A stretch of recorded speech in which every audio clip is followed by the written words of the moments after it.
दरिया हो या पहाड़ हो, टकराना चाहिए। जब तक न सांस टूटे जिए जाना चाहिए। यूं तो कदम कदम पे है दीवार सामने, कोई ना हो तो खुद से उलझ जाना चाहिए। झुकती हुई नजर हो कि सिमटा हुआ बदन, हर रस भरी घटा को बरस जाना चाहिए। चुराहे, बाग, बिल्डिंगें सब शहर तो नहीं, कुछ ऐसे वैसे लोगों से याराना चाहिए।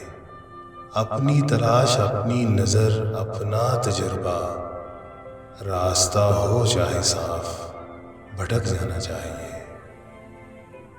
चुप चुप मकान, रास्ते गुमसुम, निढाल वक्त, इस शहर के लिए कोई दीवाना चाहिए। बिजली का कुमकुमा न हो, काला धुआं तो हो, ये भी अगर नहीं हो तो बुझ जाना चाहिए।